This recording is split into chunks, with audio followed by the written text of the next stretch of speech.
लाहौर के मैदान पे रोमांचक मुकाबले में अफगानिस्तान ने इंग्लैंड को हराकर टूर्नामेंट से बाहर कर दिया। और सबसे बड़ी बात यह है कि बुरा अपसेट हुआ है।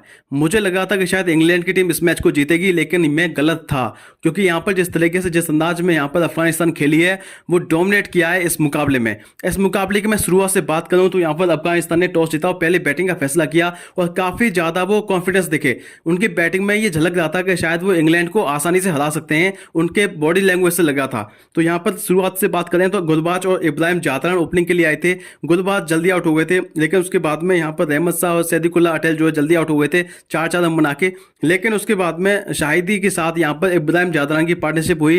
यहाँ पर शाहिदी की बात करें तो उन्होंने 67 गेंदों में 40 रन बनाए, 3 चौके लगाए। अजमतुल्ला उमर जाए कि यहाँ कैमियो आया, 31 गेंदों 41 रन। मोहम्मद नबी ने कैमियो खेला, 24 गेंदों 40 रन बनाए, जिसमें यहाँ पर 2 चौके 3 छक्के लगाए, जिसकी मदद से यहाँ अफगानिस्तान ने यहाँ 7 विकेट पर 325 रन बनाए। और सबसे बड़ी बात जो मैं कहने वाला हूँ वो ये है कि इब्राहिम जातरान की बैटिंग को सैल्यूट है। क्योंकि जिस तरीके से ये बल्लेबाजी की, इस बल्लेबाज ने 146 गेंदों में 177 की पारी खेली है, जिसमें 12 चौके 6 छक्के लगाए हैं।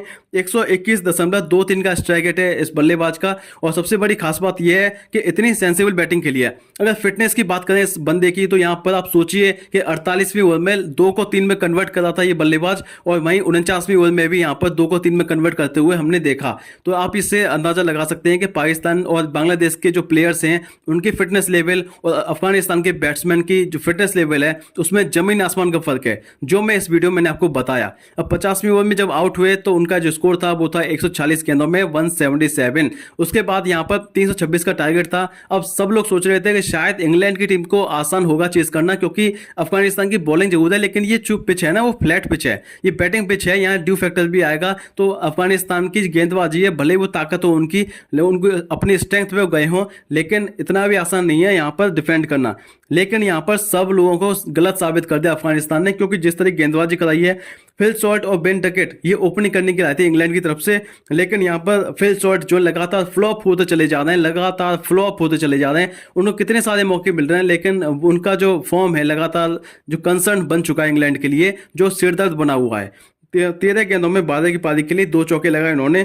लेकिन सबसे बड़ी बात यह है कि जेमी स्मिथ का नंबर 3 पे आना मुझे सबसे बड़ा सिर दर्द लगता है। मतलब सोचिए, नंबर 3 पे आपका बेस्ट बैटर बल्लेबाज है जो रूट, लेकिन आप जो है नंबर 4 पे उसको खिसका दिया है। किस वजह से? कि जेमी स्मिथ को फिट करने के लिए। जेमी स्मिथ कैसे बल्लेबाज हैं? अटैकिंग बल्लेबाज हैं, जो कि नंबर 6 नंबर 7 पर बैटिंग कर सकते हैं, लेकिन आप फिर भी उसको जबरदस्ती करके घुसा रहे हैं। लेकिन तो ये एक मेंटलिटी दिखाती है कि यहाँ पर कितना प्रेशर महसूस करते हैं अपने आप को। तो उस बल्लेबाज ने बनाए 13 गेंदों में 9 रन। बेन डकेट ने बनाए 45 गेंदों में 38 रन की पारी खेली, अच्छी बल्लेबाजी की। पहले मैच में भी 165 की पारी खेली थी, लेकिन हार मिली थी उनको। तो इस मुकाबला था कि शायद इस बार तो कम से कम रन बनाएंगे तो कम से फायदा मिलेगा, लेकिन फायदा कुछ नहीं मिला। 45 गेंदों में 38 की पारी खेली। उसके अलावा जो रूट ने अच्छी बल्लेबाजी की, 111 गेंदों में 120 रन बनाए। और मुझे सबसे ज्यादा दुख जो हो रहा है वो जो रूट के लिए हो रहा है, क्योंकि जिस बंदे ने इतनी बड़ी पारी खेली हो, आप सोचिए कि ये जो मैदान पे आए थे वो 7वीं ओवर में आ गए थे और 46वीं ओवर में यानी 46वीं ओवर में आउट हुए ये। लेकिन उस टाइम तक मैच जो था, पूरा मैच यहाँ पर इंग्लैंड के हाथ में था, क्योंकि 25 गेंदों में 39 रन आज के जमाने में बन जाते हैं। लेकिन यहाँ पर जिस तरीके से यहाँ पर 3 विकेट हाथ में थे इनके, इसलिए यहाँ पर वो उस तरीके से डेप्थ नहीं थी बैटिंग में, इसलिए यहाँ पर हार मिली इंग्लैंड को। अब बात करूँ यहाँ पर जॉस बटलर की, तो जॉस बटलर ने यहाँ पर 42 गेंदों में 38 की पारी खेली, चौका एक भी लगाया, छक्का लगाए, 2 छक्के लगाए।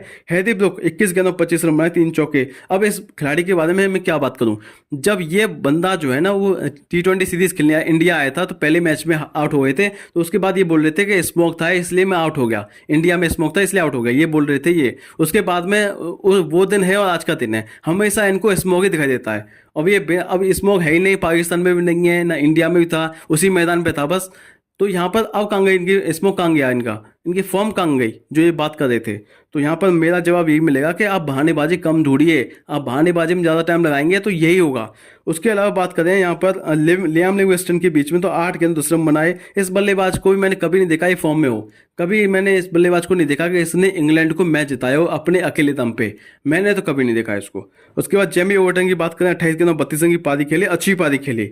और जब आउट हुए तो ऐसा लगा कि शायद जो अंधेरे में करके चले गए इंग्लैंड को, लेकिन जब तक थे क्रीज पे तो ऐसा लगा था कि इंग्लैंड को आराम से जिता सकते हैं। लेकिन उसके बाद यहाँ पर जोफ्रा आर्चर ने 8 गेंदों 14 रन बनाए। आदिल रशीद ने 7 गेंदों में 5 रन बनाए। वहीं पे मार्कवुड जो है वो 3 गेंदों में 2 रन बना के नॉट आउट रहे। तो इस तरीके से यहाँ पर अफगानिस्तान ने इंग्लैंड को 8 रनों से हरा दिया। और सबसे बड़ी हैरानी मुझे ये हुई कि इंग्लैंड जैसी टीम जो है वो टूर्नामेंट से बाहर हो गई है, जो कि ऐसा लग रहा था कि शायद सेमीफाइनल में तो आखिरकार पहुंचेगी, क्योंकि ऑस्ट्रेलिया जो है उसके 5 बॉलर नहीं है। लेकिन यहाँ पर मुझे अब ऐसा लग रहा है कि ऑस्ट्रेलिया जो है थ्रू हो जाएगी सेमीफाइनल के लिए। लेकिन अब यहाँ पर खतरा सबसे बड़े ऑस्ट्रेलिया ही है, क्योंकि मुझे ऐसा लगता है कि ऑस्ट्रेलिया बड़े बॉलर ना हो उनकी टीम में, लेकिन फिर भी वो ऑस्ट्रेलिया ऐसी टीम है कि वो अपने दम पे मैच जिताना जानते हैं। हर कोई प्लेयर जो मैच विनर है उसमें। तो देखते हैं क्या होता है। तो हम आज का वीडियो नेक्स्ट वीडियो में मिलेंगे, तब तक देखते हैं। नमस्कार।